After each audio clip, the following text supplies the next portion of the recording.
Have you ever felt the tectonic shift beneath your ribs when a single memory, a betrayal by a trusted ally, or the final words of a fallen comrade ignites a cold fire in your chest, demanding action rather than tears? That elemental force is what Darth Vader embraced when he cast aside Anakin Skywalker's hesitations and elevated hatred from destructive impulse to philosophical principle. "Your hate has made you powerful," Palpatine whispered, not as consolation, but as revelation. Hatred, when mastered, becomes the most precise instrument of the will. Unlike blind rage, which scatters like wildfire, true Sith hatred is a disciplined flame that consumes doubts, narrows focus, and forges an unbreakable resolve. Consider the psychological architecture of wrath. Every human emotion carries latent energy, but whereas joy can dissipate in a moment and sorrow can trap you in paralysis, hatred offers an unyielding drive. You transform every slight, every loss, every whispered slight into fuel for your ambition. In the cold calculus of the dark side, emotion is neither good nor bad. It is data to be analyzed, honed, and deployed. Vader understood that to wield hatred as a weapon, one must first dissect it, identify its genesis. Was it fear of abandonment, the sting of deceit, the agony of loss? And then allow that knowledge to guide your strategic response. When he proclaimed, "I find your lack of faith disturbing," it was not mere intimidation, but a precise psychological strike. He exposed the weakness in another's conviction, channeled his disgust into authority, and reshaped the opponent's mental landscape to one of submission. This is the essence of Sith psychology: to see every human interaction as a battlefield of wills, where hatred is not a personal failing, but an objective tool. In traditional philosophies, anger is a vice to be controlled or transcended. Stoics counsel us to meet adversity with equanimity. Buddhists teach the extinguishing of desire and aversion, but Vader inverted these tenets. He recognized that aversion, properly channeled, clears the mind of illusions. When he raises his hand and the room's defenders clutch their chests, he isn't merely exerting force. He is externalizing a controlled projection of inner contempt, using emotion to collapse the perceived barrier between thought and reality. In this way, hatred becomes a form of cognitive sharpening. The world narrows to the target, distractions fall away, and the path forward emerges with surgical clarity. Yet this philosophy demands rigorous self-awareness. No true Sith indulges their hatred indiscriminately, for that would devolve into chaos. Instead, they embrace a disciplined regimen of introspection, confronting every flicker of doubt, every echo of compassion, as a challenge to be reframed. Vader's meditation chamber was not a retreat into numbness, but a consecrated arena where he confronted the ghosts of his past, Obi-Wan's betrayal, Padme's death, the echo of his own failures, and converted each torment into a reservoir of power. Psychologically, this mirrors the concept of radical acceptance turned inside out. Rather than accepting pain to free oneself, Vader accepts pain in order to weaponize it. He becomes, in effect, a living exemplar of Nietzsche's declaration that what does not kill me makes me stronger, but transformed. What wounds me becomes the sharpest edge in my arsenal. This philosophical framework places the individual's will above all else. Emotions are neither shackles nor simply burdens to bear. They are raw material for self-creation. In everyday life, most men fear their anger, hide it, or blame others for it. Vader's genius was to claim ownership of his hatred, to see it as an extension of his agency. He did not say, "I am angry because they harmed me," but rather, "I am anger, and through me it will be done." That existential shift from feeling to being elevates hatred from reaction to identity. It becomes the defining element of one's existence, the constant drumbeat that drives every decision. Of course, such an all-consuming philosophy risks self-annihilation if untempered.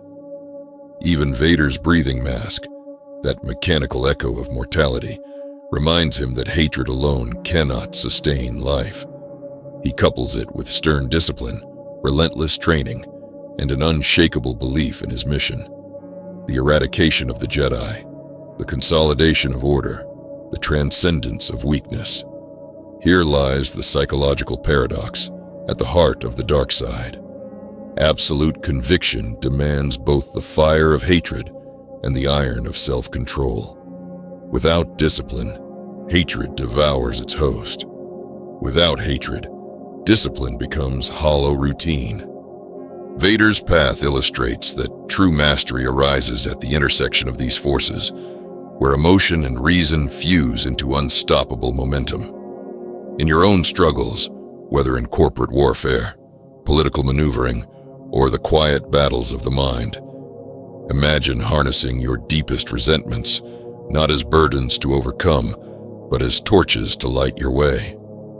Identify the injustices that sear you, the betrayals that haunt you, and let them become the lenses through which you see your purpose.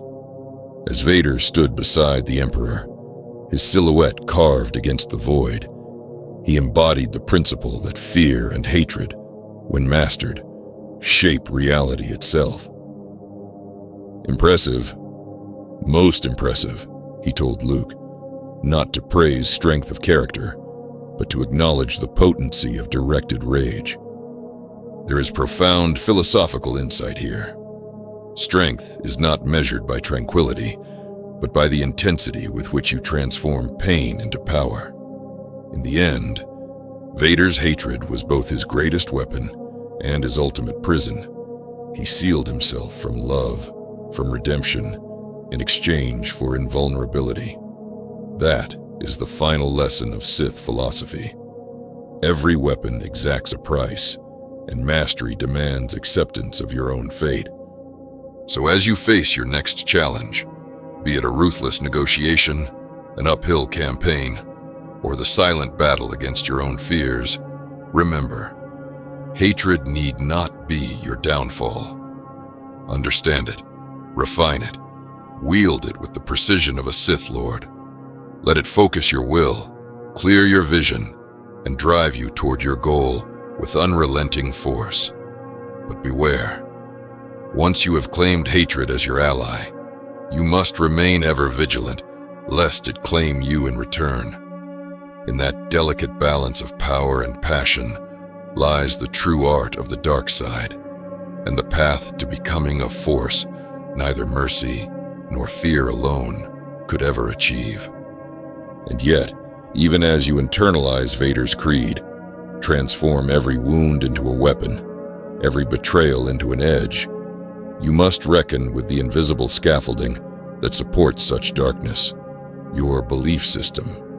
In every universe, the stories we tell ourselves become the lenses through which we interpret suffering and triumph. Vader's story, at its core, is a mythology of chosen identity. He did not drift into hatred. He embraced it with intention, rewriting his narrative from victim to architect. To follow in his footsteps, you must do the same. Begin by excavating your personal origin myths, the tales of past injustice that you've replayed so often they've become gospel. Ask yourself, which versions of why I was wronged still hold me hostage? Which rehearsed grievances have calcified into self-justifying fuel? Pull each memory into the light and assess its true structure. Was that slight truly unforgivable, or have you inflated its importance to bolster your resolve? In that act of demythologizing, you reclaim agency over your own narrative and lay the groundwork for a hatred that is deliberate rather than compulsive. Next, construct a ritual of renewal, a private ceremony that echoes Vader's meditative rigor, without the smoke and steel. At a chosen moment each day, before dawn, in the hush of solitary focus, sit with your list of resentments. One by one, recite them aloud, then close your fist and feel the visceral tension each complaint evokes. But instead of letting anger spiral, visualize compressing that tension into a single point of light in your solar plexus. That concentrated ember is your refined hatred, neither wild nor waning, but contained, potent, and ready to be channeled.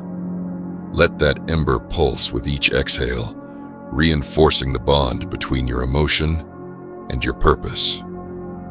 In time, you'll awaken each morning, already holding that flame, your resolve pre-ignited for whatever trials await. But remember, even a controlled flame will burn through its vessel over time unless replenished. Vader's power was rooted not only in his own will, but in the doctrines of the Sith, the whispered teachings passed down from master to apprentice. You too must anchor your practice in a living tradition, whether that be the cold logic of strategic philosophy, the disciplined training of martial arts, or the rigorous frameworks of behavioral science. Seek out mentors and texts that challenge your assumptions, that force you to refine your understanding of hatred's mechanics.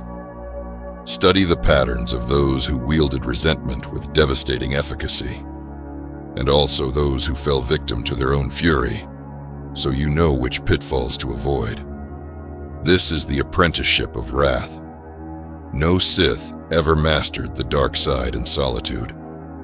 Each needed the reflective cruelty of a master to temper ambition with insight. As your philosophy deepens, test its limits in controlled experiments. Choose a domain, a negotiation, a competitive project, a high-stakes decision, where stakes are meaningful, but not irrecoverable. Enter with your refined hatred as the driving force. Every planning session, every tactical maneuver, every final decision, consciously informed by that ember in your chest. Observe the outcome with detached curiosity. Did the clarity you gained yield superior results, or did hatred blind you to nuance? Did your opponents flinch before your resolve, or did they exploit the single-mindedness you so prized? Record these findings as data points in your ongoing psycho-strategic journal. Over time, patterns will emerge, the precise balance of hostility and objectivity that grants you advantage without tipping into recklessness. Meanwhile, forge alliances that reflect your philosophy's dual nature. Vader did not rule solely by terror. He bound key lieutenants to him through selective reward and shared purpose. Identify peers whose own ambitions align with yours and engage them not as sentimental friends, but as co-architects of a shared vision. Offer them pieces of your strategy, and in return, invite them to challenge your assumptions. In this crucible of competing wills, your hatred is tested and refined, like steel struck against another blade. Beware, of course, that these alliances never become liabilities. Distribute trust sparingly and maintain contingencies that allow you to pivot should any ally threaten your core goals. Finally, prepare for the ultimate reckoning, the moment when your hatred, like Vader's, risks becoming a tomb of your own making. Every Sith's greatest test comes when confronted not by enemies, but by the ghosts of their choices, the faces of those they destroyed, the echoes of moments when mercy might have yielded different paths. In that confrontation lies the potential for redemption, or for the final dissolution into nihilism. To navigate this crucible, cultivate a counterbalance, an overarching purpose that transcends personal vendettas.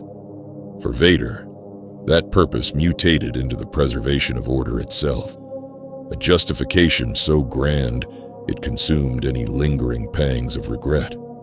You too must define a mission worthy of the sacrifices you've ordained, a legacy that speaks not only of conquest, but of transformation on a scale that outlives you. Only then will your hatred be more than a weapon. It will be the spark that ignites a paradigm shift in your arena of influence.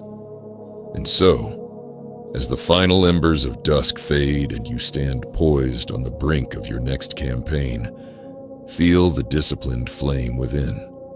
Know that this is no mere emotional reflex, but the product of rigorous introspection, strategic refinement, and philosophical conviction. Let that flame drive you forward, unflinching, precise, and utterly sovereign. For in mastering the dark art of hatred, you do not surrender to your basest impulses. You transcend them, forging a will capable of reshaping reality itself. And in that crucible of fire and resolve, you become, in essence, the architect of your own destiny, unyielding, unparalleled, and unstoppable.